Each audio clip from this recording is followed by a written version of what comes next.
Bonjour et bienvenue à cette vidéo dans laquelle j'aimerais ouvrir la parole dans l'Évangile selon Jean chapitre 2 pour regarder un peu quelques leçons que nous pouvons tirer des noces à Cana de Galilée. Nous lisons Jean 2 verset 1 et suivant. Et le troisième jour, il y eut une noce à Cana de Galilée et la mère de Jésus était là. Et Jésus fut aussi convié à la noce, ainsi que ses disciples. Et le vin étant venu à manquer, la mère de Jésus lui dit, « Ils n'ont pas de vin. » Jésus lui dit, « Qu'y a-t-il entre moi et toi, femme? Mon heure n'est pas encore venue. » Sa mère dit au serviteur, « Faites tout ce qu'il vous dira. » Or, il y avait là 6 vaisseaux de pierre pour tenir de l'eau, placés là selon l'usage de la purification des Juifs, pouvant recevoir chacun 2 ou 3 mesures. Jésus leur dit, « Emplissez d'eau les vaisseaux. » Et ils les emplirent jusqu'au haut.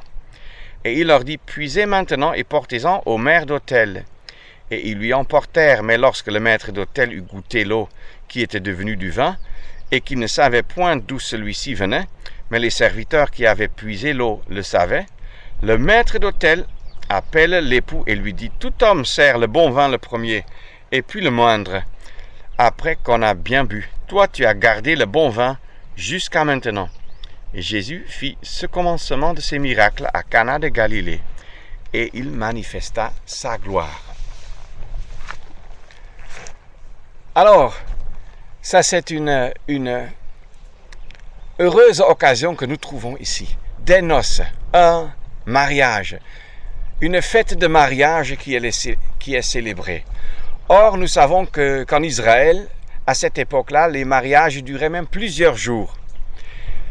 Et il fallait donc bien accueillir les invités, leur donner suffisamment à boire, suffisamment à manger.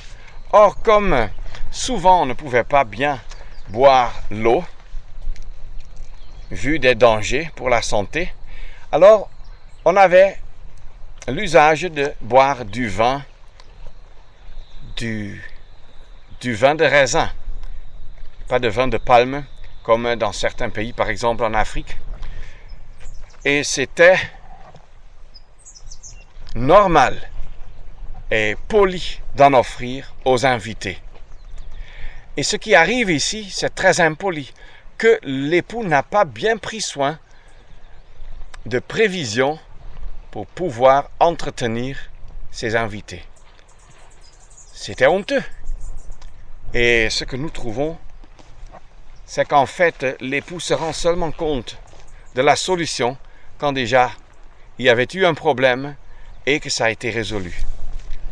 Au moins, rien ne nous dit que le maître d'hôtel l'en a informé avant. Mais là, il y a quelques leçons quant à ce mariage qui sont applicables encore à nos jours de mariage, à nos fêtes, aux noces, comme à notre vie de couple et de famille chrétien. Alors, ce que nous voyons ici, c'est le vin qui manque.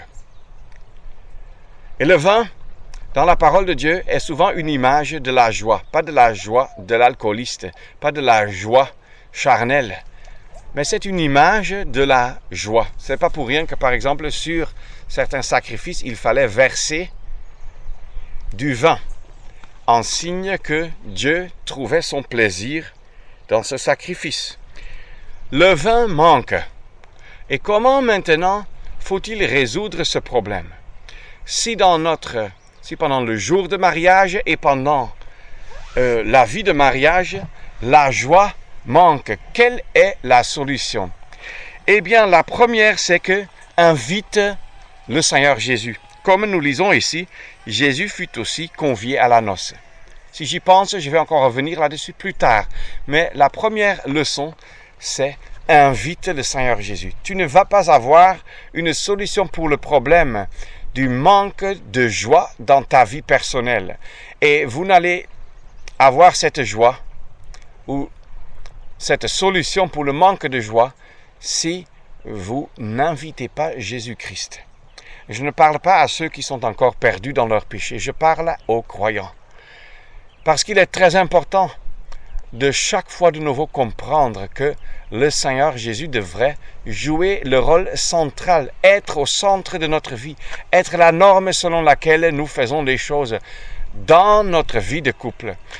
Ça commence le jour du mariage, mais ça ne se termine pas là. Certains pensent que si pendant le jour de mariage, on fait par exemple un service de la parole et on prie à certains moments, c'est déjà suffisant. Mais inviter le Seigneur Jésus, le jour du mariage, ça veut dire que du début jusqu'à la fin, lui, il est la personne centrale. Même les incrédules qui entrent, par exemple des voisins et de la parenté qui ne connaissent pas le Seigneur Jésus, ou bien des collègues, ils vont sentir dès qu'ils entrent que ici une ambiance différente règne. Normalement, c'est la chair qui est nourrie pendant les fêtes, par l'alcool, par manque de modestie même et de pudeur même dans l'habillement. On voit trop les corps d'autrui, ainsi de suite. Mais dans les mariages des chrétiens, les gens devraient se rendre compte que ici, une autre personne est chef et centre.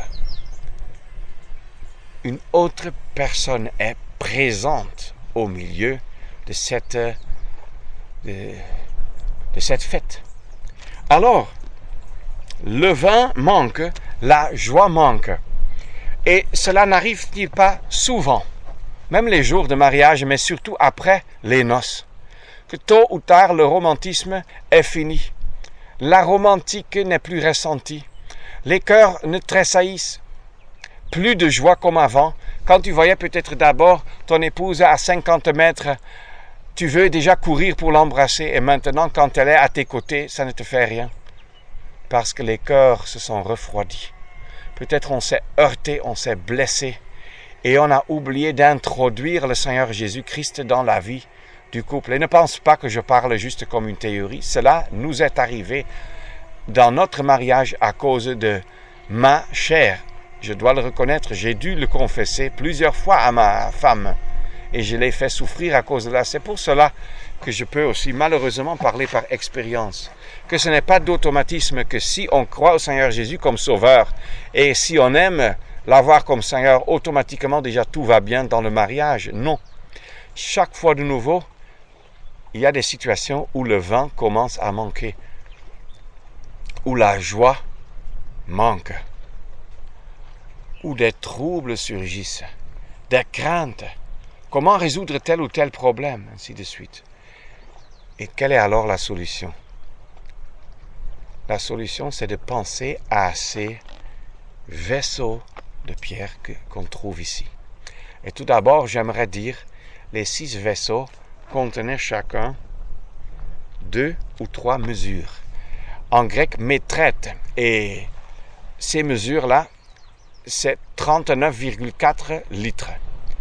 Donc, arrondissons ça à 40 litres. 2 ou 3 mesures veut dire 80 à 120 litres, fois 6. C'est peut-être en moyenne 600 litres d'eau. Et cette eau est destinée à quel but? À la purification. Et je ne veux pas parler maintenant de la tradition juive, mais je veux parler par exemple de l'Évangile selon Jean, où nous voyons le Seigneur Jésus en Jean 13 laver les pieds des disciples, enlever la poussière, la saleté, la souillure qu'ils ont attrapée en traversant ce monde, en marchant ici-bas. Et nous aussi, en marchant ici-bas, malgré le fait que nous soyons des chrétiens, des rachetés, on se souille encore. N'est-ce pas? On voit des publicités avec des femmes qui ont le corps pour 10% au maximum couvert. Et rares sont les hommes qui ne sont pas souillés ensuite par des pensées impures. Juste un exemple. Et il y a des lieux et des endroits où on ferait mieux de les éviter. Certaines plages, par exemple. Parce que tout ce qu'on évite pendant l'année, en cherchant une vie dans la pudeur et la modestie, est jeté de côté sur la plage. Donc, juste pour nous rendre sensibles, comment les choses charnelles, les désirs de la chair, les voluptés peuvent entrer par nos yeux, même par l'écran, par les vidéos, par les publicités, Internet, ainsi de suite. Les choses impures entrent dans nos âmes. Et quand je ne condamne pas cela et je ne me fais pas laver de cela, ça peut même devenir une entrave dans le mariage. Ce n'est pas seulement au niveau sexuel, même avec des mensonges, avec le fait qu'on voit que tel ou tel a toujours une voiture plus jolie, une maison plus jolie, des habits plus jolis. Et je sais que les hommes tombent là-dedans, avec par exemple leur voiture ou leurs modèles les plus récents pour les téléphones portables, smartphones, mais aussi les femmes. On connaît les femmes qui presque contraignent leur mari à dépenser chaque mois, et parfois même chaque semaine, de l'argent pour leurs habits parce qu'elles ont déjà 2 mètres cubes de robes et de tricots et de toutes sortes de choses, mais ça ne suffit pas, je n'ai rien. Et ça, c'est la volupté charnelle aussi. Mais non sexuelle, bien sûr, mais quand même, nous devrions faire attention à cela. Des choses qui entrent dans nos cœurs et qui peuvent se placer entre nous et le Seigneur et aussi entre nous deux. Alors, comment se faire purifier par cela? De cela, c'est par la parole de Dieu. Selon Éphésiens 5, le lavage d'eau, et selon aussi Jean 13, cette image, cette illustration, montre comment le Seigneur applique la parole à nos cœurs pour que nous soyons purifiés, lavés et de nouveau aptes pour nous réjouir de sa communion. Parce que quelle est la conséquence de l'application des eaux, du lavage de la parole de Dieu à nos cœurs et à nos consciences? C'est que cette eau qui se trouvait dans les vaisseaux de pierre est transformée en vin. Et le vin parle de la parole, dans la parole de la joie. Je le répète, du bonheur, d'une grande joie. Alors, si j'ai dans ma vie personnelle le Seigneur Jésus comme invité, comme personne qui est présente, la conséquence sera qu'il va appliquer la parole de Dieu à mon cœur et à ma conscience, si je le permets bien sûr. Et la conséquence sera que j'ai de la joie, de nouveau de la joie. Il en est de même pour le jour du mariage et pour la vie du couple, et même de la famille chrétienne. Alors, si nous avons le Seigneur Jésus comme une personne qui est présente dans notre vie personnelle et collective, conjugale et familiale, alors il va apporter de l'eau et il va nous purifier. C'est un processus qui a eu lieu ce jour de noces à Cana, mais dont on ne lit rien, mais les 6 vaisseaux n'étaient pas là pour rien. Mais quand le Seigneur Jésus alors fait appliquer cette eau, elle n'est plus eau, elle est devenue du vin. Et c'est même jusqu'en haut. Ça déborde presque. C'est rempli jusqu'à la limite. Et cela nous montre une chose. Si la parole de Dieu est appliquée à nos vies, à nos cœurs et consciences, et nous purifie et nous lave, parce que ça nous montre là où nous avons manqué, l'un envers l'autre, homme envers femme, vice-versa. Et ça nous montre ce que nous avons à confesser, pour que nous soyons de nouveau en pleine liberté, avec le Seigneur, mais aussi les uns l'un avec l'autre, l'une avec l'autre. La conséquence sera le retour de la joie. Combien de vies de couples chrétiens ont été détruits parce qu'au lieu d'appliquer la parole de Dieu, on a nourri l'amertume. Et l'amertume, selon Hébreux 12, provient du fait que la grâce manque. La grâce n'est plus vécue. La grâce n'est plus expérimentée. Et quelle est la conséquence? C'est l'amertume qui commence et qui grandit jusqu'à ce que ça pourrisse tout. Toute la vie personnelle, la joie, le bonheur, mais aussi le bonheur du mariage. Et c'est pour cela que j'aimerais vous encourager comme couple de toujours appliquer la parole de Dieu à vous personnellement, individuellement, mais aussi à votre vie de couple. Et pourquoi est-ce que j'en parle? Ce n'est pas parce que je suis un grand modèle là-dedans. Au contraire, ma femme pourrait le témoigner, que j'ai manqué à de multiples reprises. Et c'est justement pour cela que j'aimerais partager cette leçon importante. S'il vous plaît, que votre jour de mariage soit un jour où le Seigneur est là. Non seulement à certains moments, mais toute la journée, mais aussi votre vie du couple. Que la parole et la prière y jouent un rôle central. Et là aussi, je manque souvent. Mais j'aimerais quand même partager cela, vu l'importance. Et partager aussi que si on néglige ces points, ces principes bibliques qui ont un impact direct sur notre pratique, alors la joie va manquer et même l'amertume peut surgir. Et la seule solution, chers amis, c'est d'inviter le Seigneur Jésus pour que la parole soit appliquée en mesure de purification et que le résultat final soit de nouveau de la joie. La joie dans la vie avec le Seigneur, la joie dans la vie commune, conjugale.